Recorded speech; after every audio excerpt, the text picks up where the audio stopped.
A mensagem que eu decidi trazer essa manhã, e essa mensagem ela vai ser pregada para uma pessoa só. Ela foi elaborada e pensada para ser diretamente para uma pessoa. E essa pessoa sou eu. Eu preciso dela.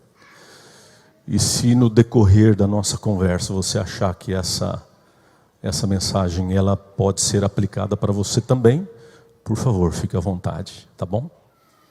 Quinta-feira eu comecei a sentir algum sintomazinho de gripe. Não sei se dá para perceber, mas parece que eu ainda minha voz ainda está, parece que por um funil ainda, né? E eu pensei assim comigo, uma gripe? Fala sério, o homem sabe lidar tão bem com isso.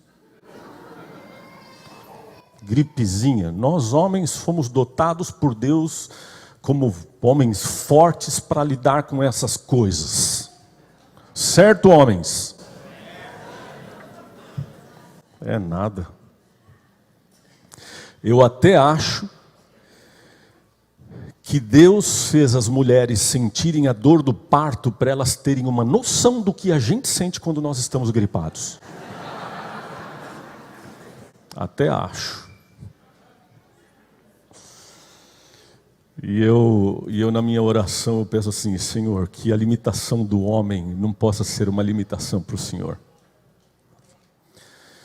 Mas vamos lá, a história que eu quero contar dessas decepções que a gente passa na vida, e que tem tudo a ver com decepções.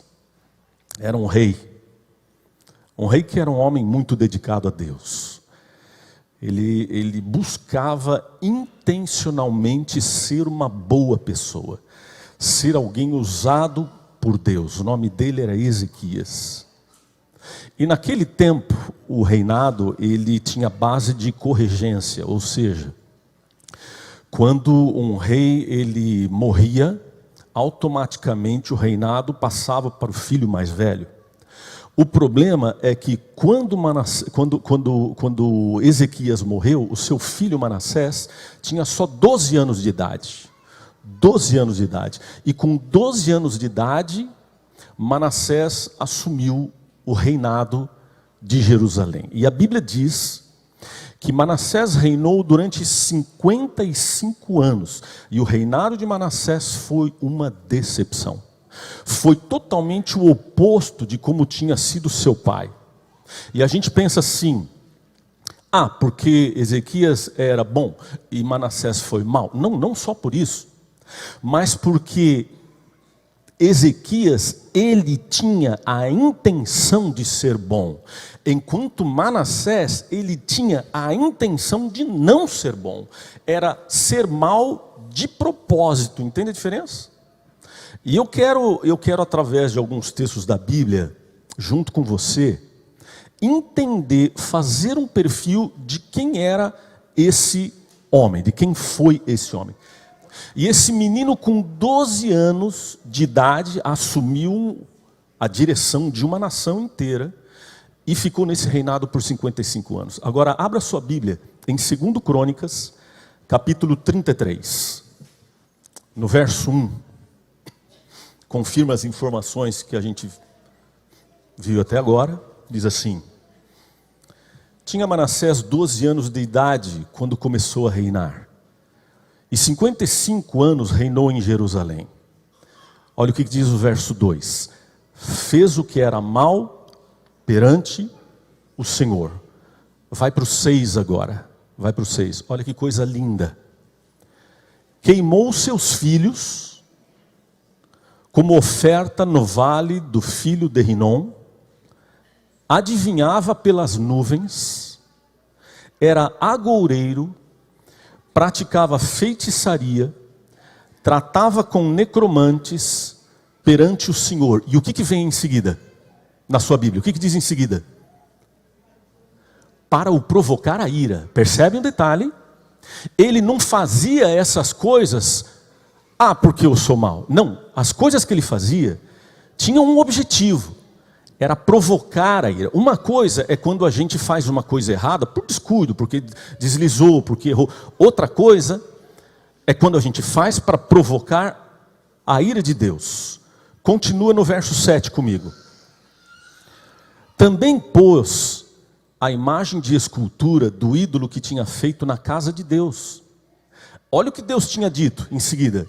De que Deus dissera a Davi e a Salomão, seu filho, nesta casa e em Jerusalém, que escolhi de todas as tribos de Israel, porei o meu nome para sempre. Está entendendo? Está acompanhando? Está fazendo um perfil de quem ele era? Vai para o 9 agora, continua no verso 9. Manassés fez errar a Judá e os moradores de Jerusalém, de maneira que fizeram pior do que as nações que o Senhor tinha destruído diante dos filhos de Israel. Ok? Volta um pouquinho os livros da Bíblia e vai para 2 Reis. Segundo livro de Reis, capítulo 21.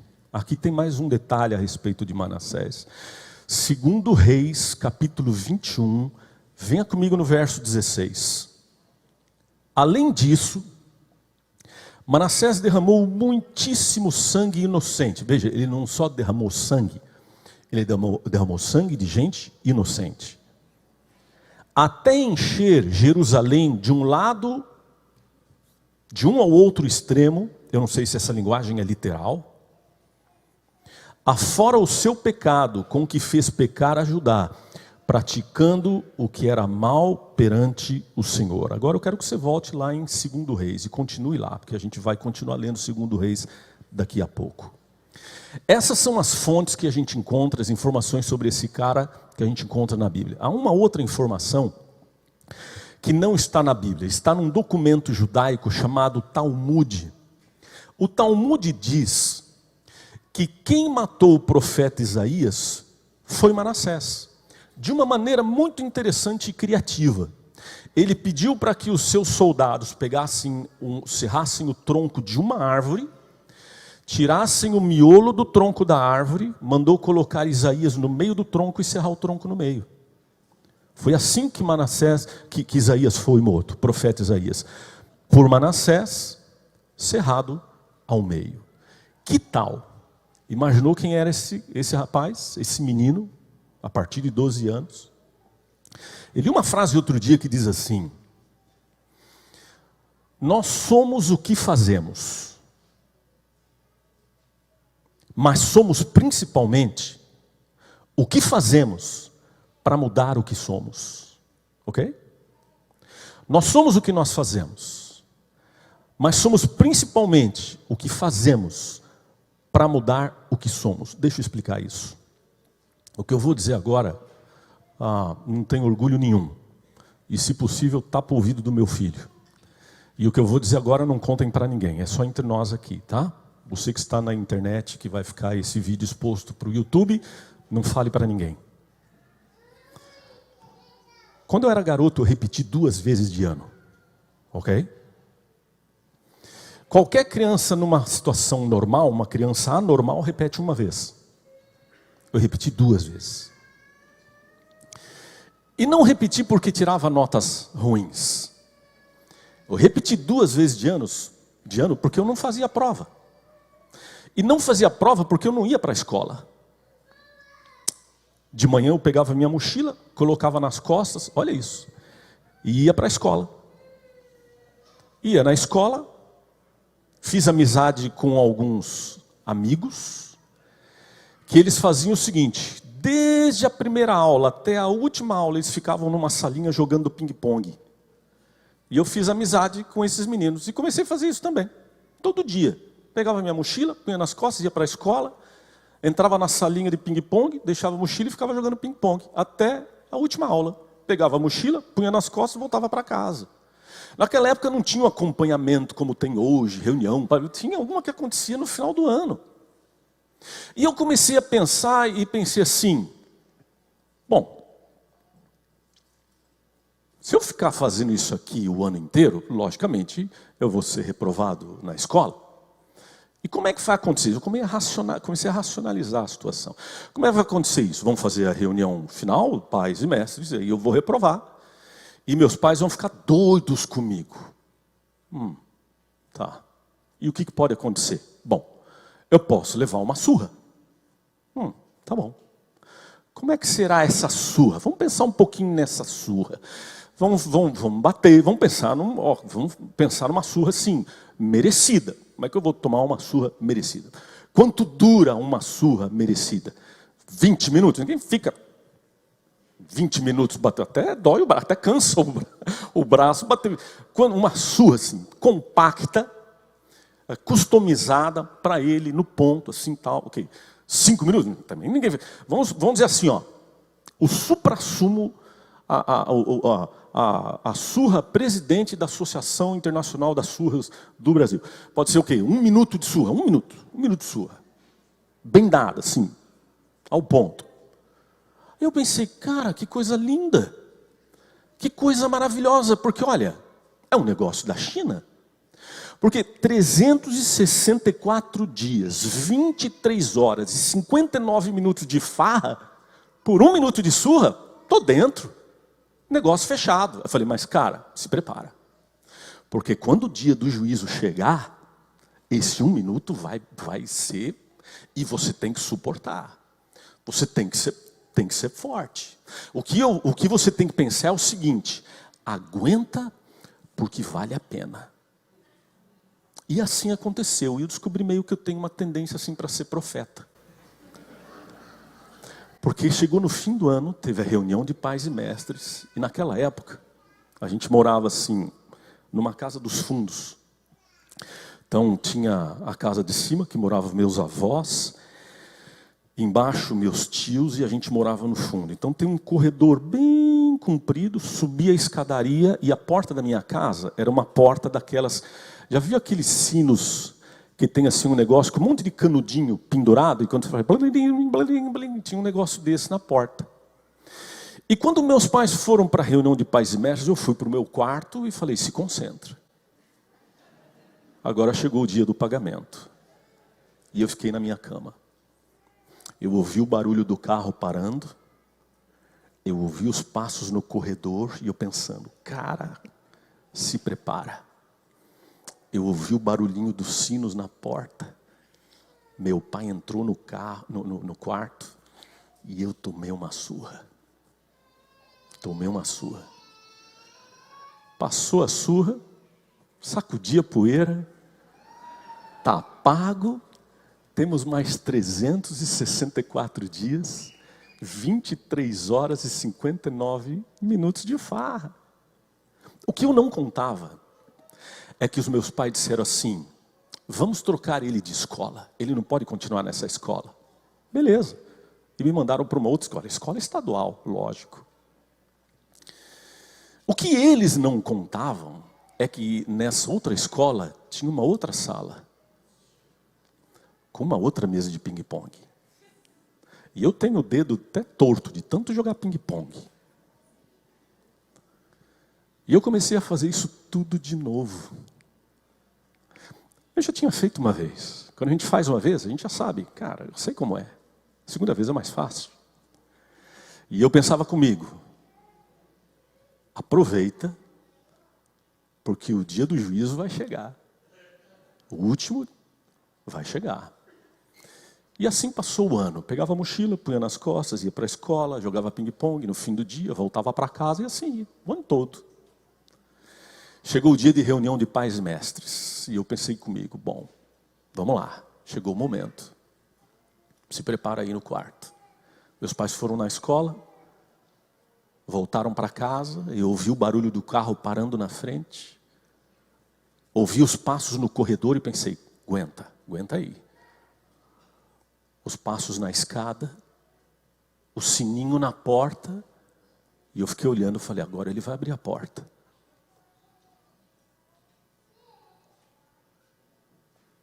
Agora ele vai abrir a porta. E não abriu. Eu comecei a pensar, passaram 5 minutos, 10 minutos. Eu falei, como assim? E aí passaram 15 minutos. Eu falei, será que não vai ter pagamento? Não, agora eu quero, é direito meu. começou a demorar demais, eu levantei da cama, fui até a porta do meu quarto, olhei na porta do meu quarto, e a porta do meu quarto ficava bem de frente para a porta do quarto dos meus pais. E a porta do quarto dos meus pais estava encostadinha, não totalmente fechada. Aí eu fui devagarinho, caminhando bem em silêncio, atravessei a sala e eu olhei na fresta da porta do quarto dos meus pais. E quando eu olhei pela fresta da porta do quarto dos meus pais, eu vi uma cena que eu não esperava. Eu vi pela primeira vez na minha vida meu pai chorando. Meu pai estava sentado na cama, ele segurava a cabeça com as mãos, e minha mãe estava em pé na frente dele. E minha mãe na frente dele, com a mão na cabeça dele, e ele dizia assim: o que nós vamos fazer com esse menino? E aquilo para mim foi um choque. Porque na minha cabeça e na nossa cabeça a gente pensa assim: isso é problema meu. O que eu faço é problema meu. Mas aquela cena que eu não imaginava que eu ia ver, em mim doeu muito mais do que uma surra de 364 dias, 23 horas e 59 minutos, porque eu não tinha entendido que as coisas que eu fazia traziam tristeza e machucavam aqueles que queriam o melhor para mim. E quando eu vi aquela cena, aquilo me doeu. Eu não esperava isso.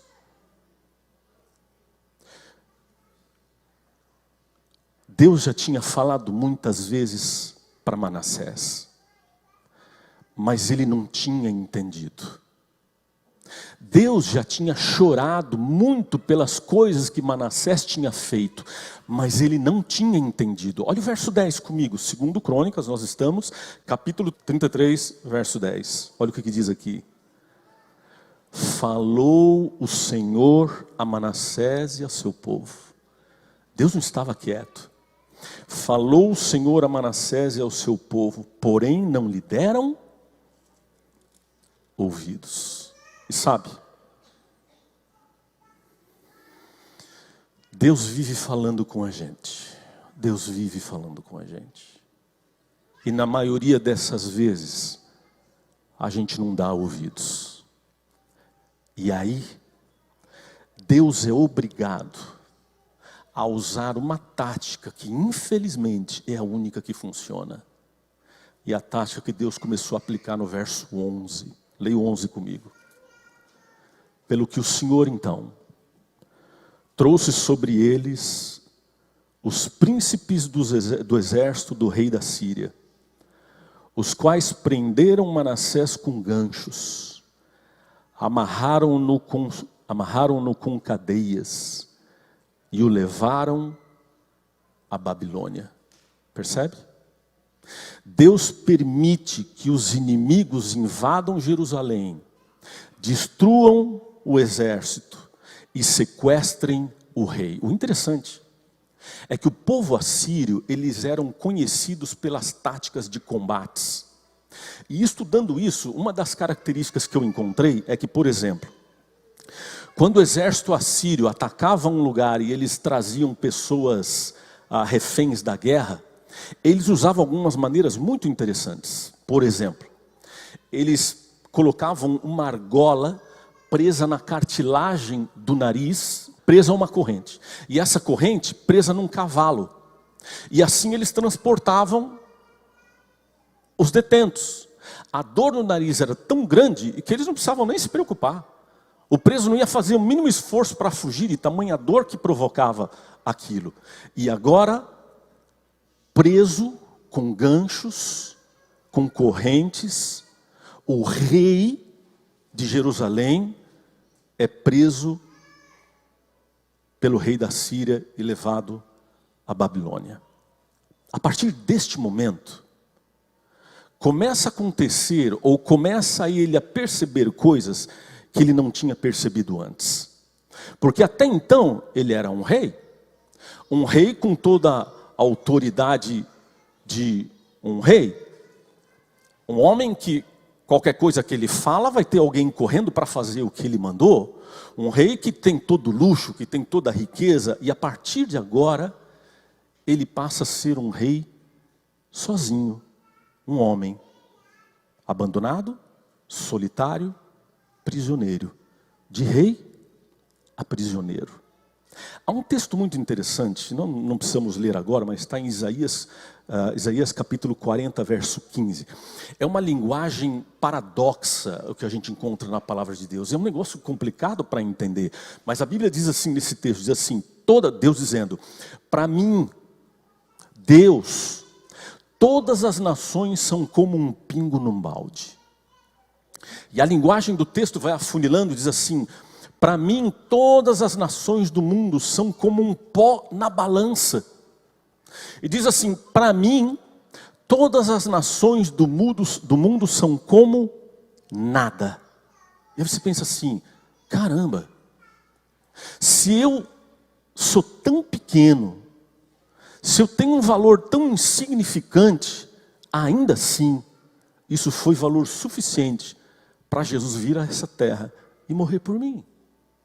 E que se fosse só eu, ou se fosse só você, ele viria de novo.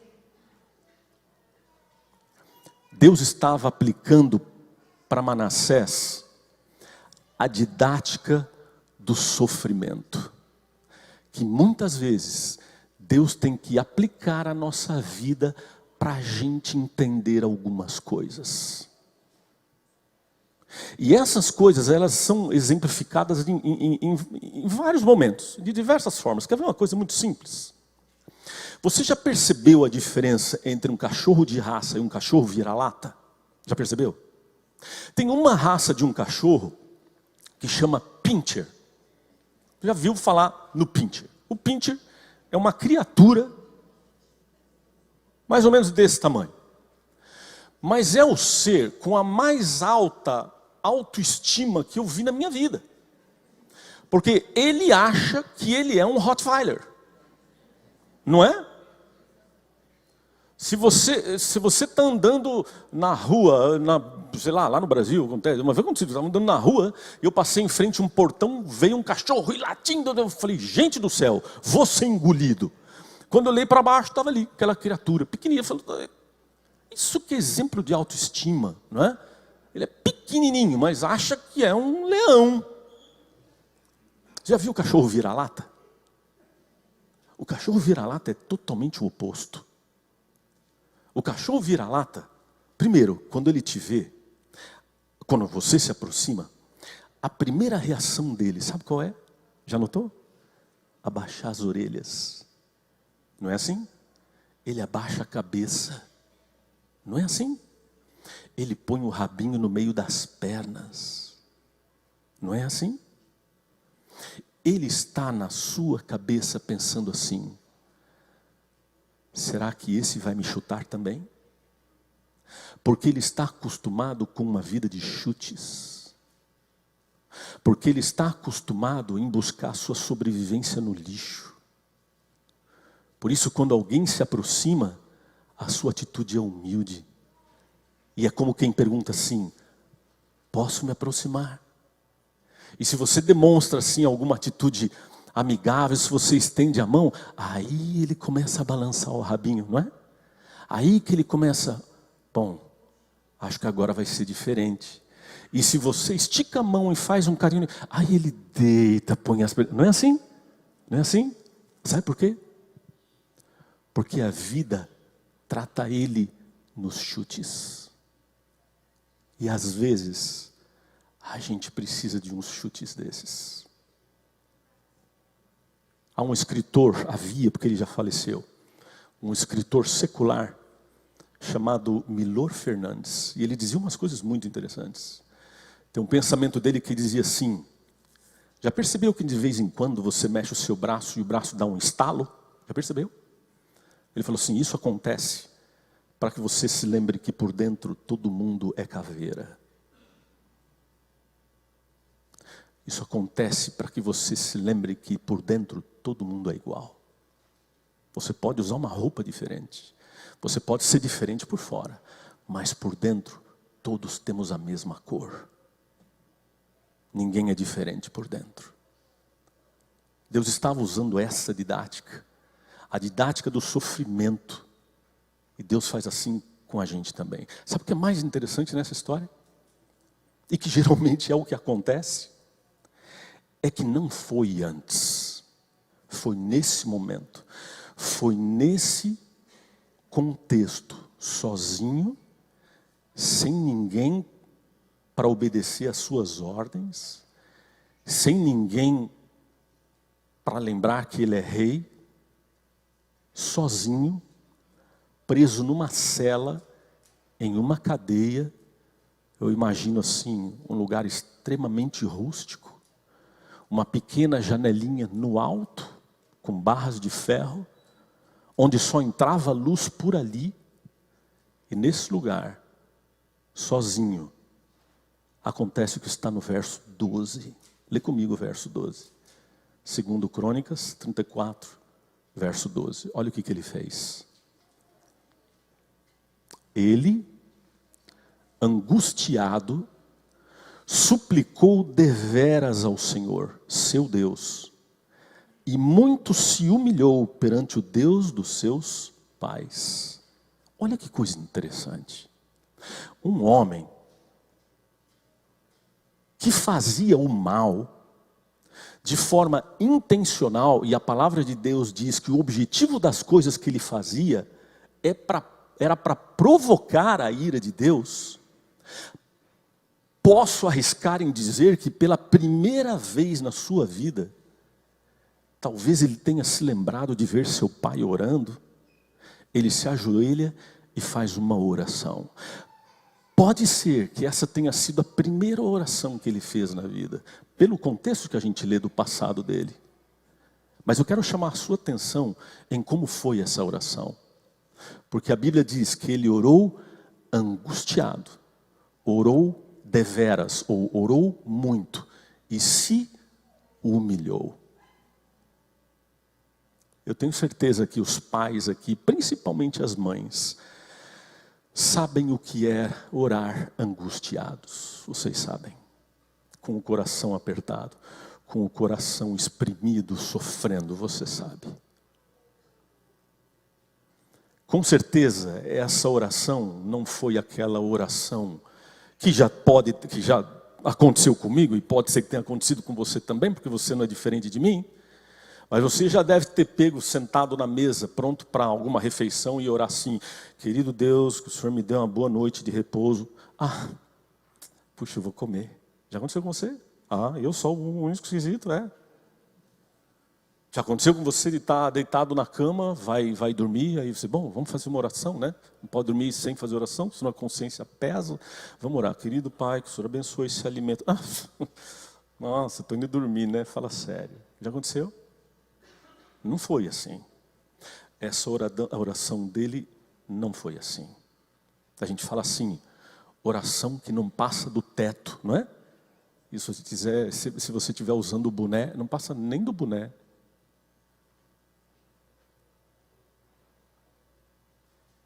Mas sabe o que é o mais interessante? Olha o que está no verso 13. Continua. Cara, isso é demais. Fez-lhe oração, e Deus se tornou favorável para com ele.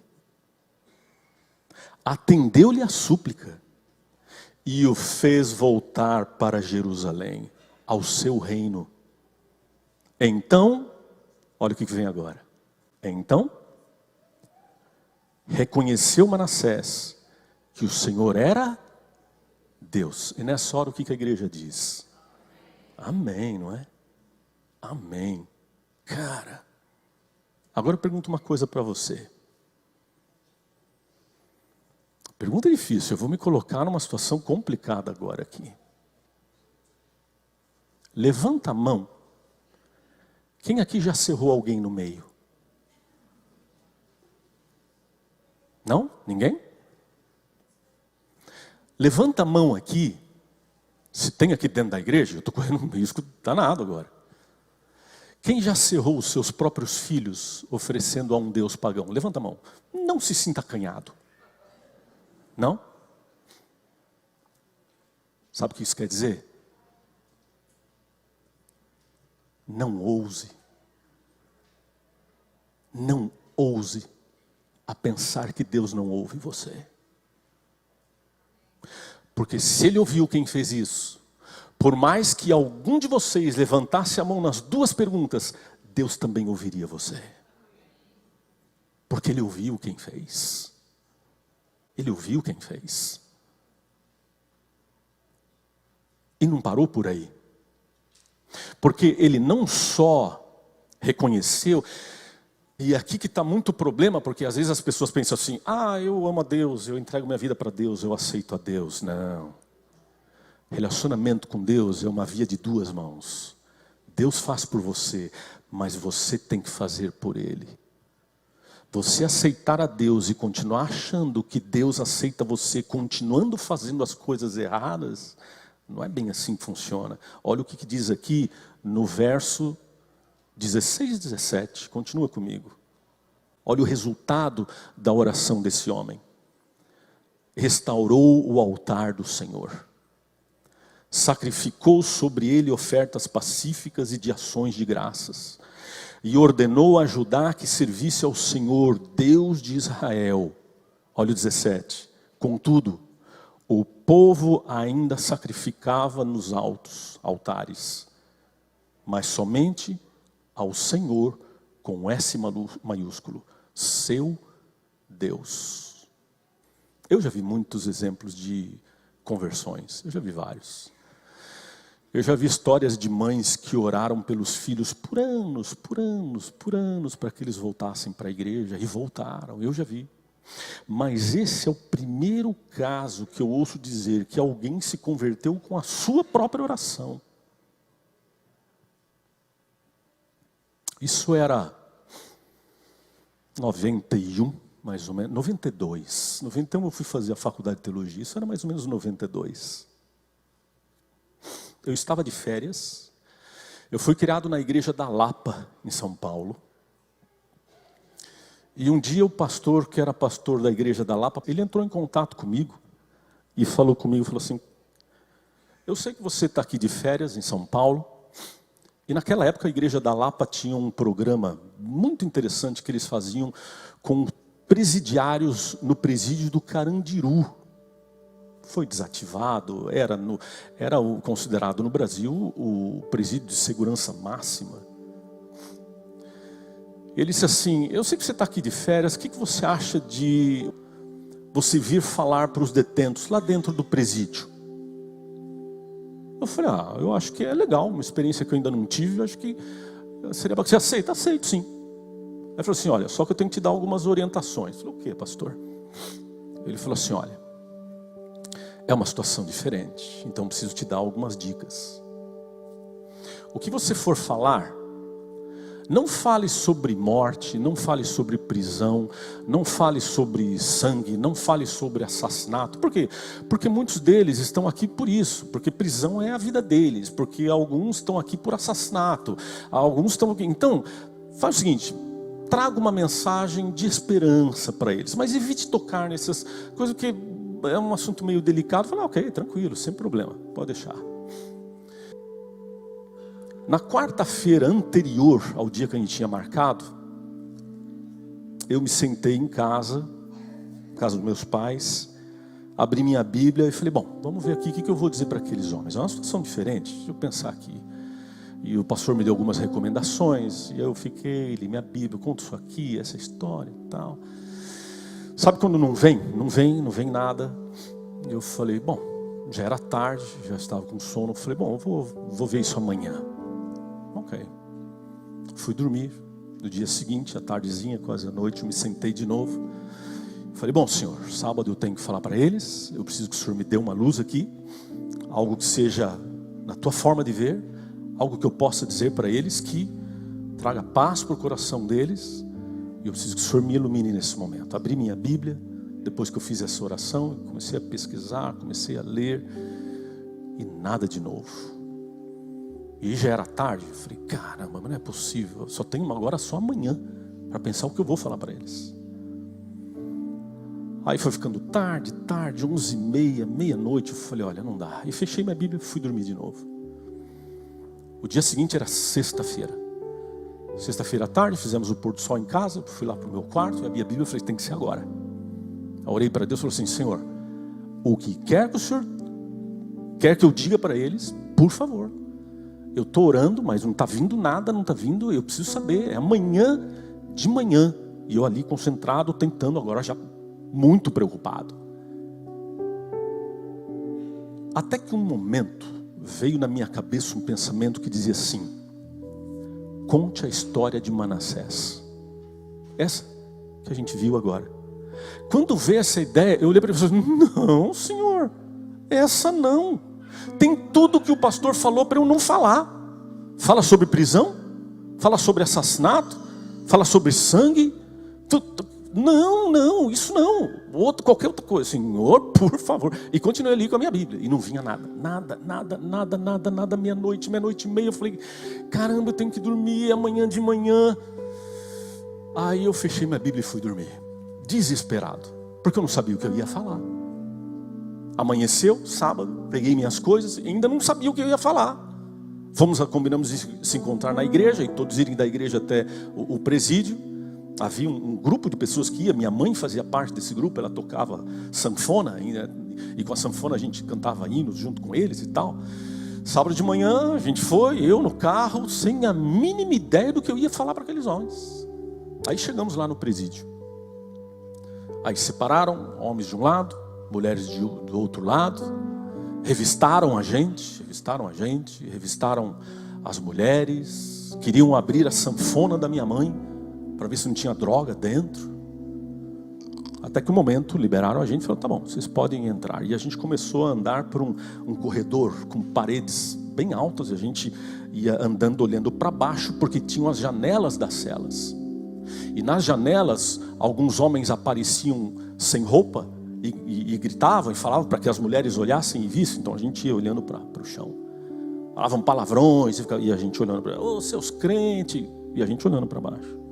Até que a gente chegou num hall bem grande, com várias portas. E tinha uma porta, um batente, não era porta porque não tinha porta, era só o batente. E ali é onde a gente se reunia. E aí nós entramos, fomos preparando as coisas.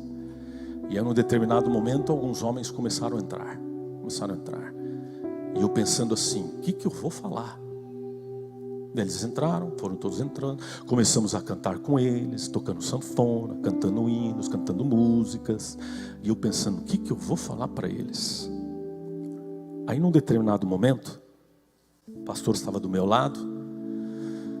Aí ele me cutucou e falou assim, pronto, agora é sua vez. E eu não falei, mas eu pensei assim, tem certeza? Aí eu fui lá para frente, abri a minha Bíblia e não tive opção. Contém uma história cheia de sangue, de prisão e de assassinato. O interessante é que eu ficava, enquanto eu falava, eu ficava olhando para o rosto de cada um, sabe? Alguns eu olhava e falava, uau.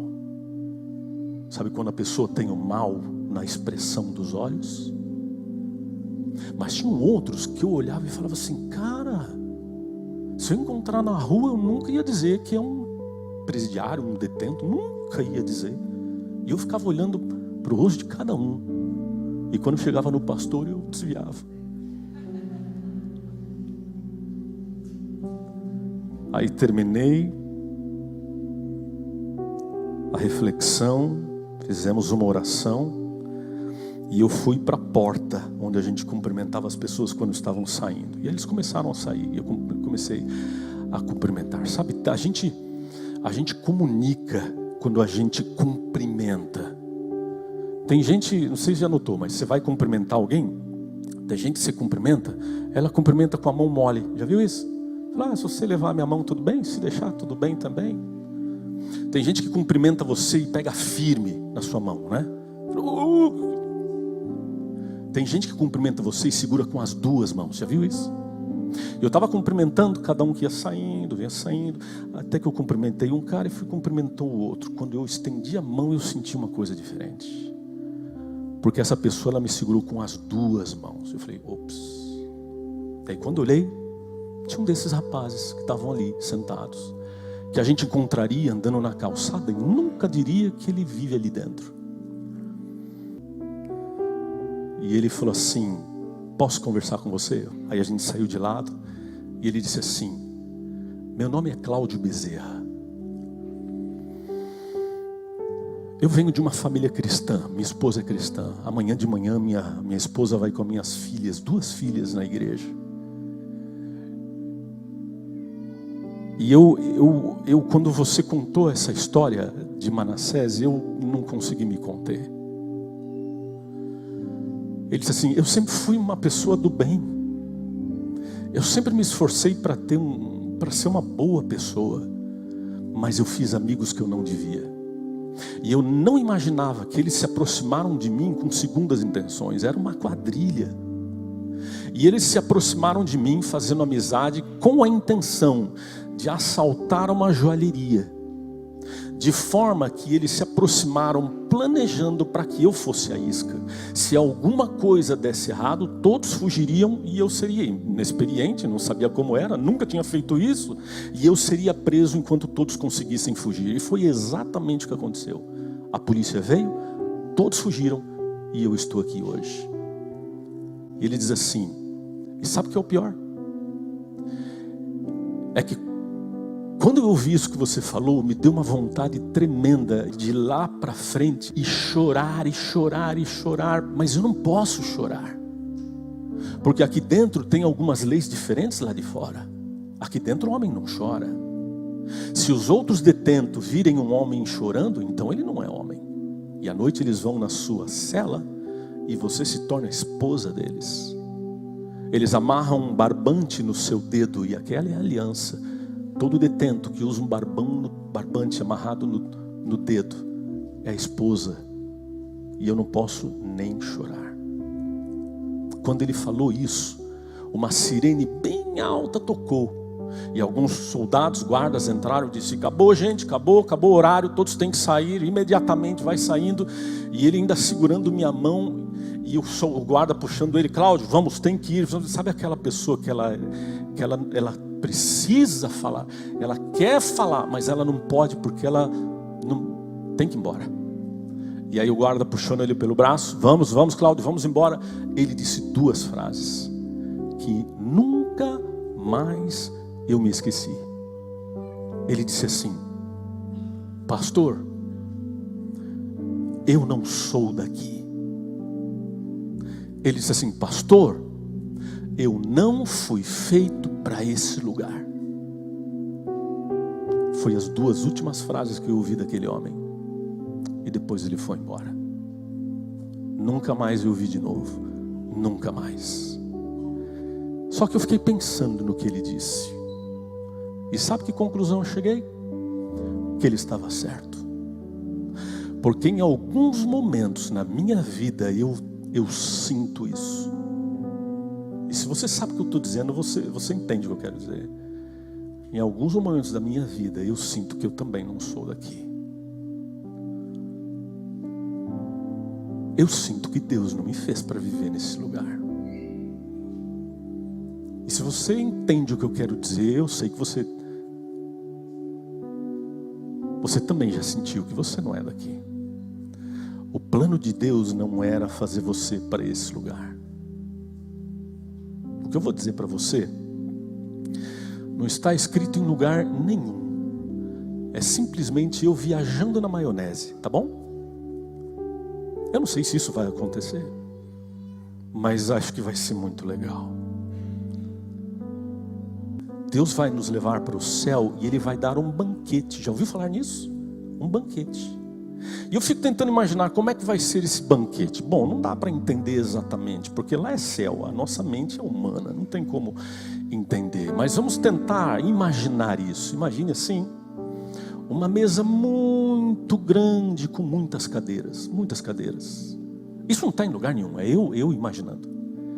Mas vamos imaginar assim, que por Deus ser organizado, tem a cadeira ali, escrito o seu nome, André, Pablo, e a gente vai chegar lá no céu e vai, qual que é a minha cadeira? Jefferson está aqui, ó, essa aqui é a minha cadeira.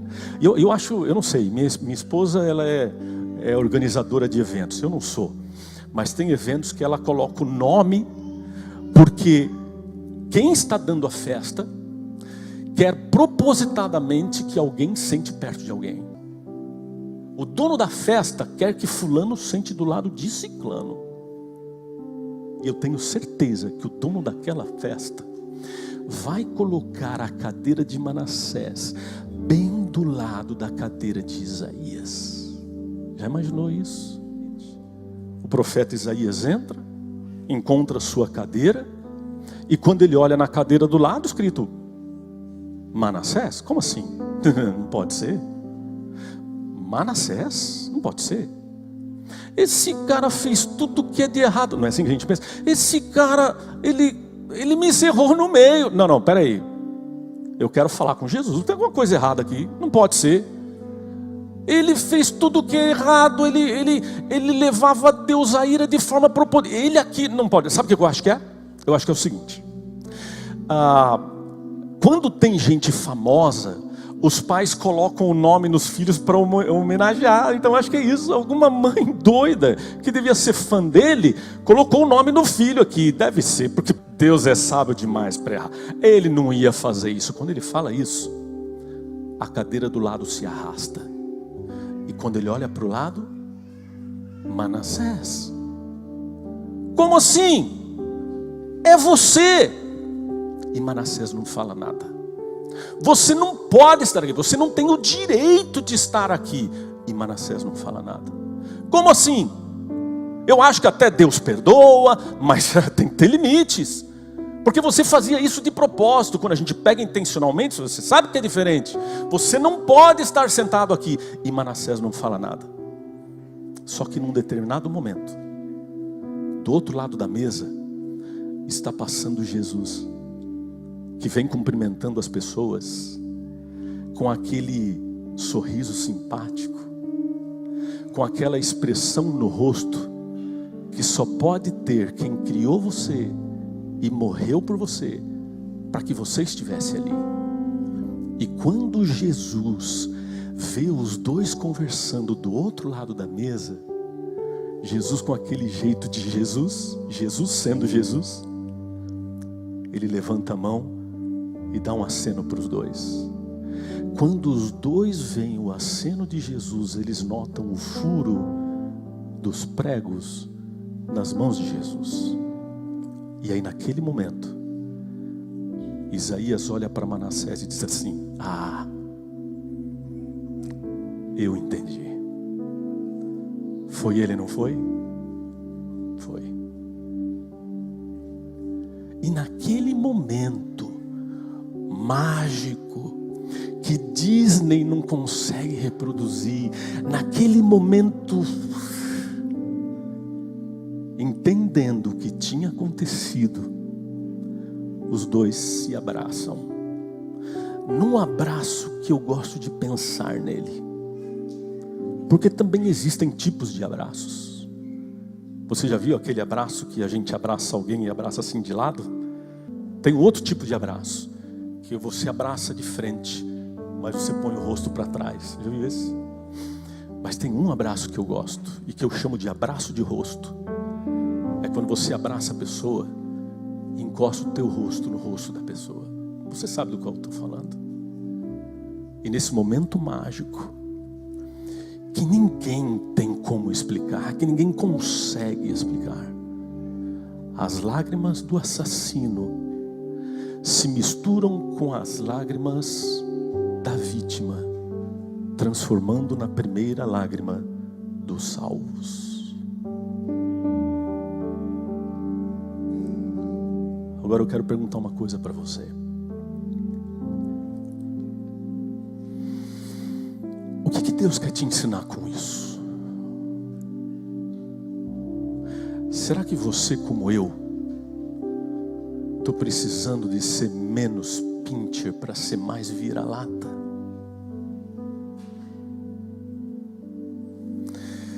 será que eu, como você,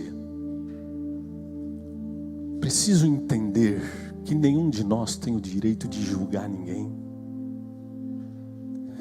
Será que eu, como você, preciso entender que o perdão de Deus não tem limites? E que Ele é capaz de perdoar cada um e qualquer um? Então, se você é uma pessoa que precisa disso, ou de perdão ilimitado, ou se você está passando por um momento de sofrimento e precisa que Deus te ensine alguma coisa por isso, você precisa falar com Ele agora. Você precisa falar com Ele agora. Aí onde você está, feche seus olhos e converse com Ele. O que você entendeu? Você consegue entender que você não é daqui? Você consegue entender que Deus não fez você para esse mundo, um mundo de cadeias, um mundo de doenças, um mundo de prisão, um mundo de assassinatos, um mundo de dor, um mundo de... Você não é daqui. Deus não fez você para viver aqui. E bom seria que nós não precisássemos levar esses chutes para aprendermos a ser cristãos mais maduros. Querido Jesus, obrigado pelas marcas nas tuas mãos. Obrigado porque ninguém está excluído do teu alcance. Ninguém foi tão longe que o teu abraço não consiga alcançar. Ninguém errou tanto que o Senhor não ouça a nossa oração. Ninguém é tão pequeno e não tem valor que o Senhor não tenha vindo e morrido no nosso lugar. Querido Pai, queremos sentir o teu abraço nessa manhã. E queremos dizer que nós queremos aprender contigo a sermos pessoas mais humildes. E que a única coisa que importa é o reino. Reis e reinos passarão, mas haverá um reino que vai durar para sempre. Não foi isso que as crianças aprenderam? Então agora ensina isso para os adultos. Perdoa os nossos pecados. E por favor, coloca uma cadeira com o nome de cada um de nós que estamos aqui nessa manhã, nessa mesa especial. Pedimos isso no nome de Jesus. Amém.